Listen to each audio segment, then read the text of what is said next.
Hey everyone, how you doing today? My name's Kirsty and on today's video I'm going to be talking you through my most anticipated reads for April, May and June of 2023.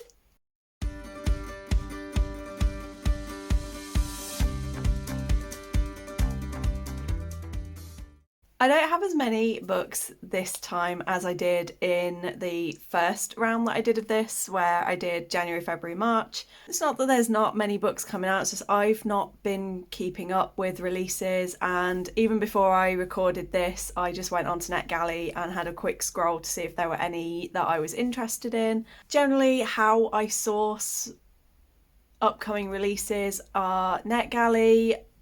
I get a lot of newsletters from publishers, so this time of the month they tend to be like, here's what's coming up soon. I use other people's videos as well that are like this, and yeah, I have 19 books that I'm going to be talking to you about today, and we're going to start with my most anticipated reads.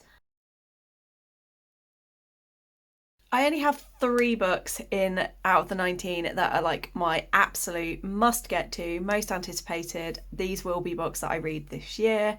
And we are kickstarting with In the Lives of Puppets by TJ Klune. I do have an arc of this. I've had an arc of this for over a month and I haven't gotten around to it yet.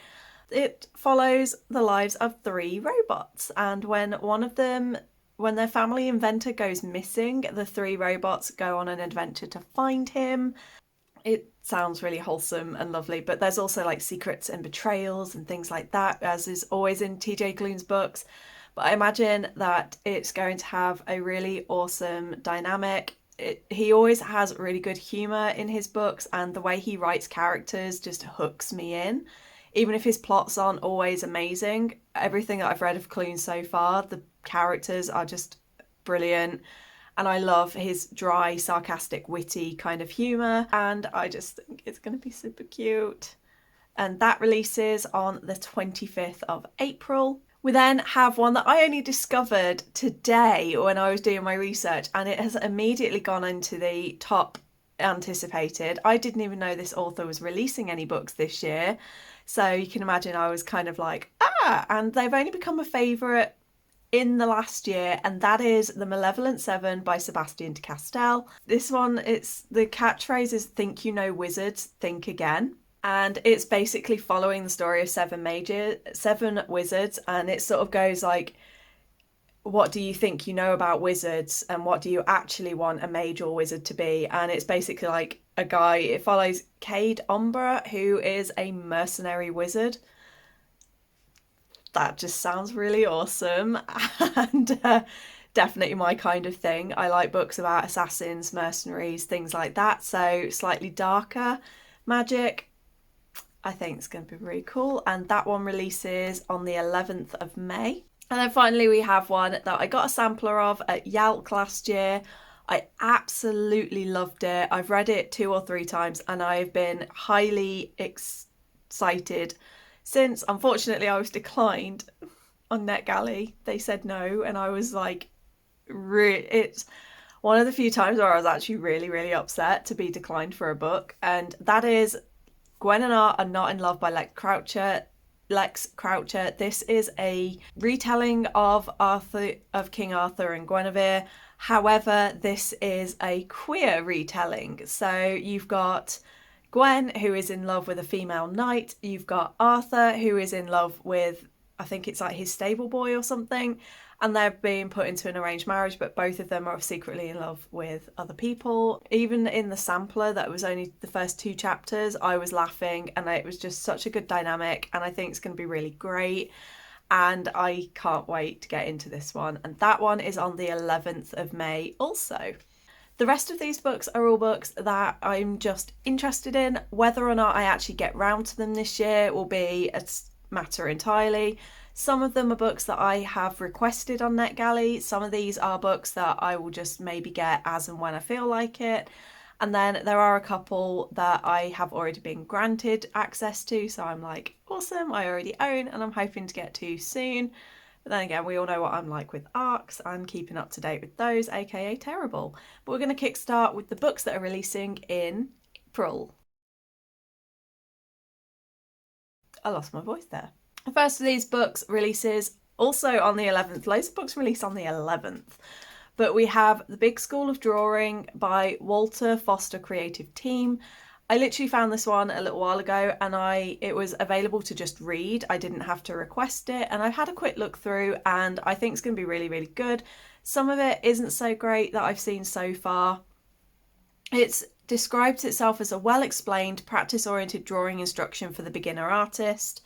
I will say, as a beginner artist, from first impressions, I really like how, say, with cats, it breaks down different body parts of the cats and how the feline features are different to other animals and things like that. And with trees, it shows what the basic shapes are. But I will say, with some of the things that I've seen, like with the flowers, it kind of goes from step, like step 1, step 2, step 12, and you've got to try and figure out what step 3 to 11 were. So I think it does fall into that trap of not really always remaining beginner friendly. But from what I've seen so far, it does seem to have a really good breakdown of how things work, what the various shapes are, how to do shading. And it has like a little guide that most of these sort of art books have at the beginning, where it's like, these are the pencils and the tools and equipment.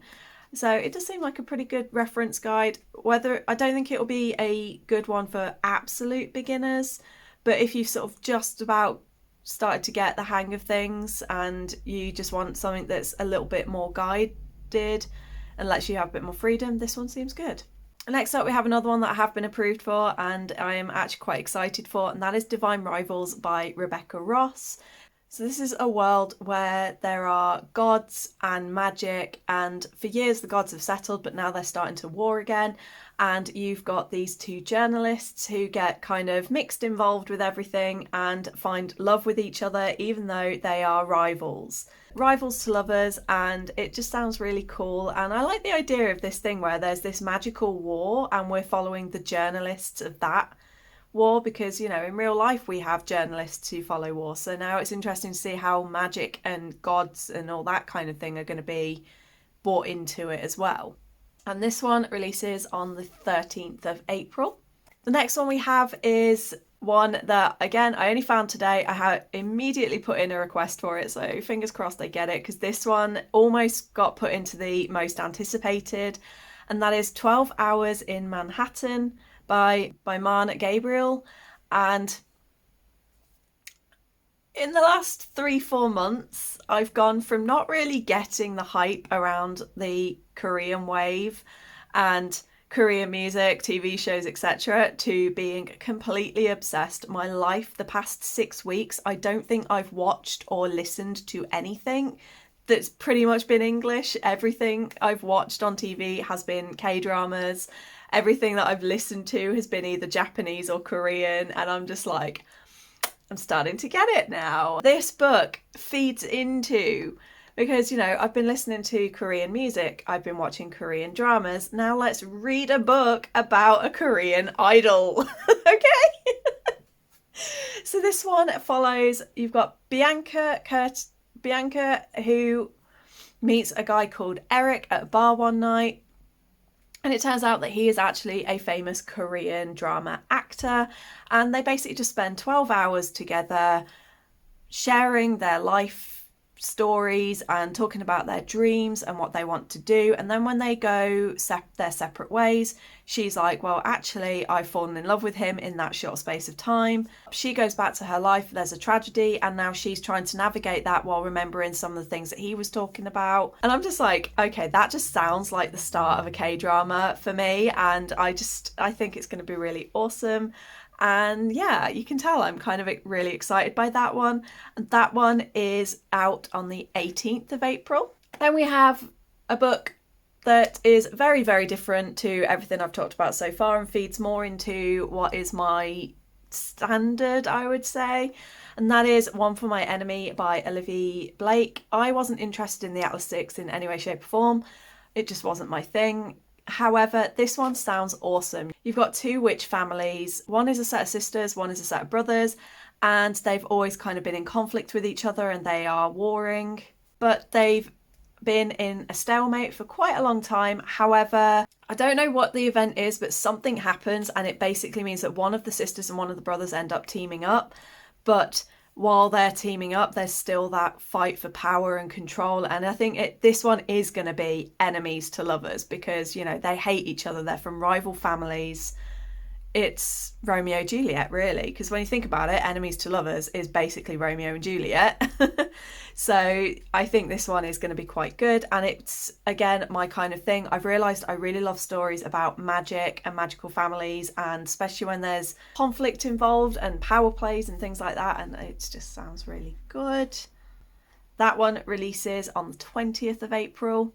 So that was it for my April reads. Now it's time for May. We kickstart in May with The Wheel of the Year by Rebecca Beatty, and this is a non-fiction, and it's basically a guide throughout the year that talks about what happens every 6 weeks when we go into the different states of the year. It follows the Celtic pagan calendar, so it talks about ceremonies such as Imbolc, Beltane, Lammas, Samhain, all sorts.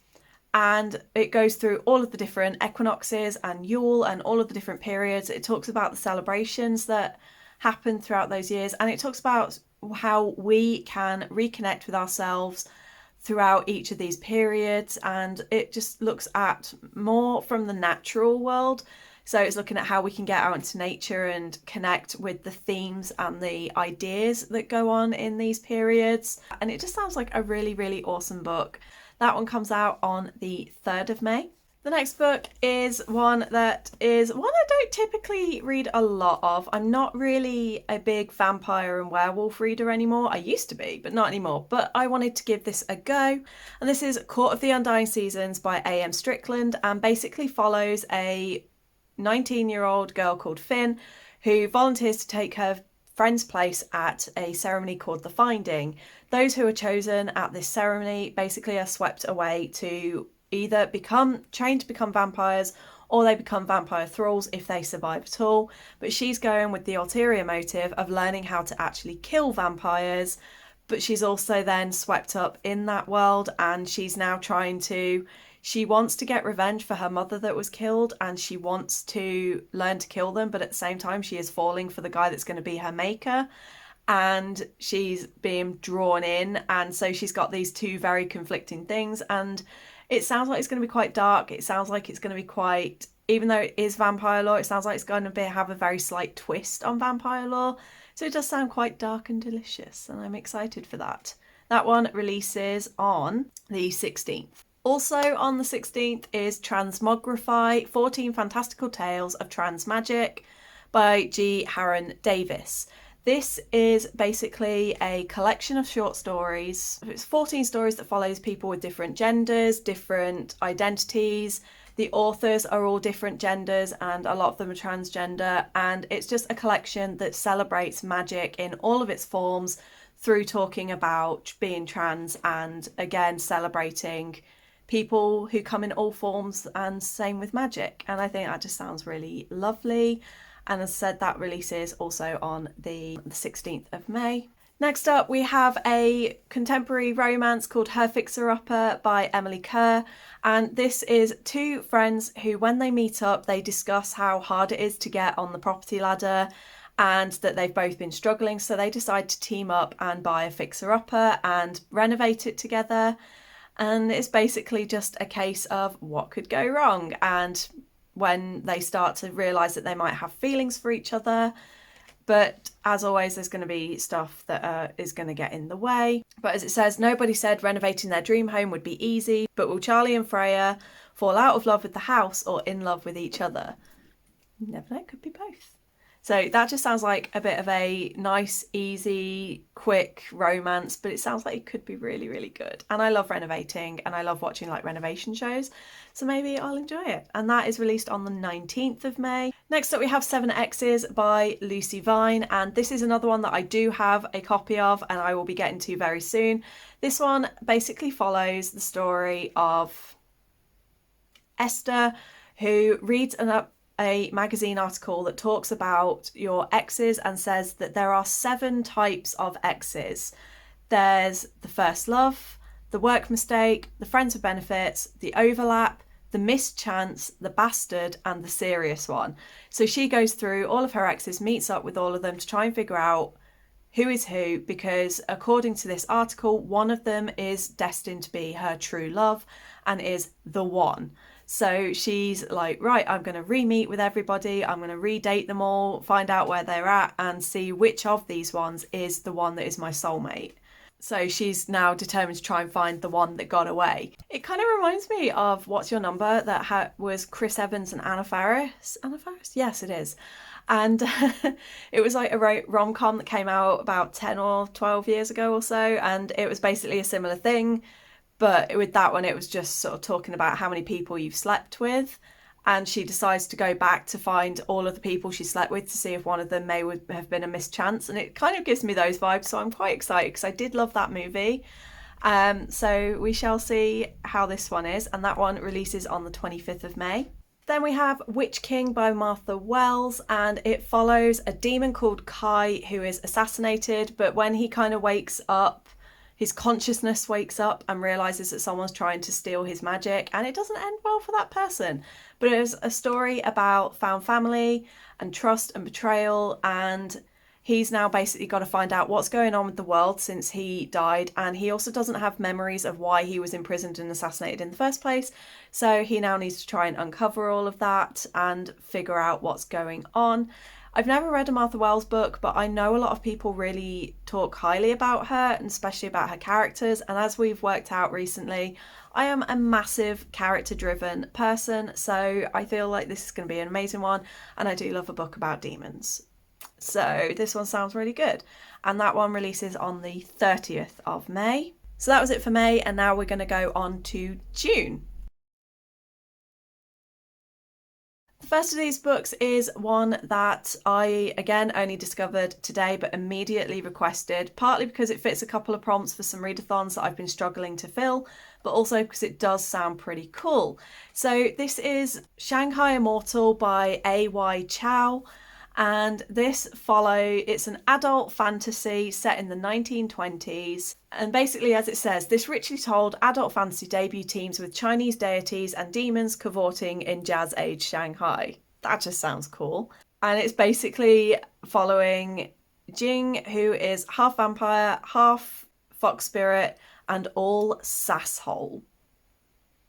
She was sold to the King of Hell as a child and was raised by him, and she is basically his ward. But then she uncovers a plot to steal a dragon pearl from the king, so she decides that it's time to expose them, which leads her on a chase through hell, then up into our world, and she basically just gets caught up in all of these hijinks and ends up in the 1920s in Shanghai. It just sounds really awesome, and so I'm really hoping that I'm going to enjoy this one. This one releases on the 1st of June. Secondly, we have another contemporary romance, which is My Own Worst Enemy by Lily Linden.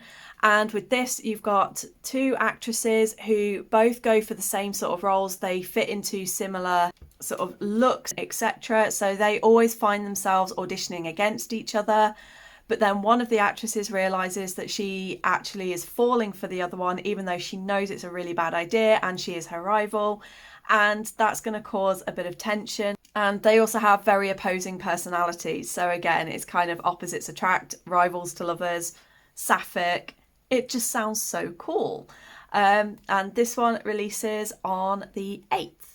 Then we have one that I have started to read. I got a copy of it and it's been amazing and sweet so far. It's a non-fiction and it's called Goblin Mode by Michaela Coyle.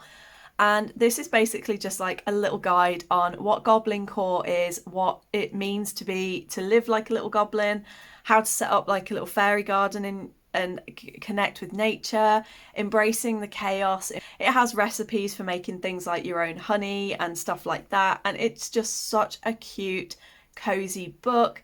And it just, as someone who has always been attracted to things like cottagecore and stuff like that, but knows that she does not have any chance of achieving that, goblin core is the way to go. And it's just such a cute little book. And I haven't finished it yet, but I can tell I'm going to love it and I'm definitely going to recommend it to a lot of people. That one releases on the 27th of June. We then have Sing Me to Sleep by Gabby Burton. This is a siren book and is Another debut, which I'm really looking forward to. So this follows Saoirse, who is a siren, who is basically, if she is discovered, because she is the last siren that is known, and if she's discovered, she will be killed because it's illegal to be a siren in her kingdom, and they've been hunted to almost extinction. She works undercover, living her life as a fae, and she is a soldier in training. But when she is then assigned to become a bodyguard to the prince, he assigns her to find a killer and kill this killer that's been running around the kingdom. And then she realizes that the killer he wants her to kill is herself. So that's going to be interesting. And I imagine her and the prince are going to have a bit of a conflict. And this one is marketed as a kind of Cruel Prince meets To Kill a Kingdom. I loved To Kill a Kingdom. I didn't love The Cruel Prince. So this one could be a mixed bag for me, but it does sound really intriguing and it does sound very cool. So I'm going to give it a go and we'll see how I get on. This one releases on the 27th of June. And then our final book for this video is one that I am completely taking a chance on. It's adult fantasy. It sounds complicated and it sounds a bit confusing to my little brain, but it also sounds amazing. And that is Gods of the Wordwood by R.J. Barker. I will read out what it gives us because it's not a lot at all. Ours is a land of many gods and we are a people with the ability to pick the worst of them. Kayhan Dunahari is known as the Forester, a humble man who can nonetheless navigate the dangerous deep forest like no one else. But once he was more, once he was a warrior. Udini serves the goddess of the lost, a goddess of the small and helpless. When she ventures into the deep forest to find a missing child, Kayhan will be her guide. But in a land at war, in a forest full of monsters, Kayhan will need to choose between his past life and the one he leads now, and his choice will have consequences for his entire world.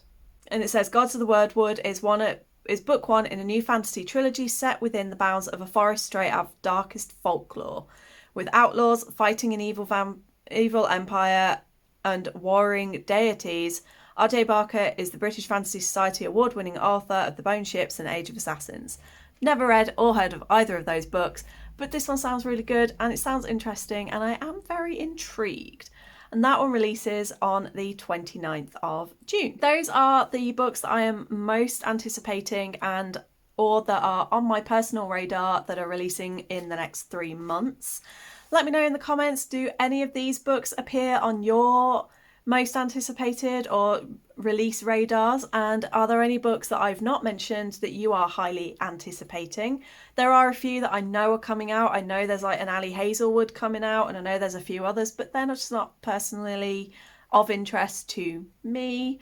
So yeah, but it's always interesting to see what you guys are interested in. So let me know your thoughts in the comments. I hope you're all good. I hope you're staying safe, and until next time,